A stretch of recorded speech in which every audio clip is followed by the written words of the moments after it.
সদ্য সমাপ্ত দুর্গাপুজোর কলকাতা মেট্রো সর্বোচ্চ যাত্রী সংখ্যা নিবন্ধন করেছে। দেশের প্রাচীনতম মেট্রো নেটওয়ার্ক সিস্টেমটি এই বছর পঞ্চমী থেকে দশমী পর্যন্ত তার সমস্ত করিডোর জুড়ে 46.56 লক্ষেরও বেশি যাত্রী পরিবহন করেছে। এগুলি ছাড়াও এই দিনগুলিতে 5.1 লক্ষেরও বেশি আমার কলকাতা মেট্রো অ্যাপের মাধ্যমে টিকিট বুক করেছে।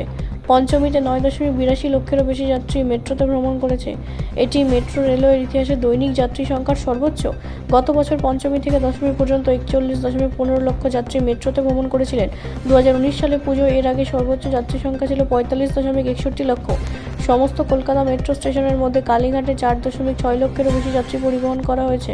তারপর দমদম 3.95 লক্ষেরও বেশি। শোভাবাজার 57টি 2.88 লক্ষেরও বেশি যাত্রী নিয়ে তৃতীয় সর্বোচ্চ যাত্রী সংখ্যা নিবন্ধিত হয়েছে। একইভাবে গ্রিন লাইনে শিয়ালদহ স্টেশনে যাত্রী সংখ্যা 2.68 লক্ষেরও বেশি। একই করিডোরে হাওড়া মেট্রো স্টেশনে পুজোর দিনগুলিতে 2.65 লক্ষেরও বেশি যাত্রী ছিল। 2025 সালের দুর্গাপূজার যাত্রী সংখ্যার দিক থেকে পরবর্তী 5টি স্টেশন হল স্প্ল্যানেড 2.57 লক্ষ, রবীন্দ্র সরোবর 1.85 লক্ষ, দক্ষিণেশ্বর 1.81 লক্ষ, শ্যামবাজার 1.74 লক্ষ, বেলগাছিয়া 1.65 লক্ষ। ব্যুরো রিপোর্ট, রাষ্ট্রীয় প্রসার বাংলা।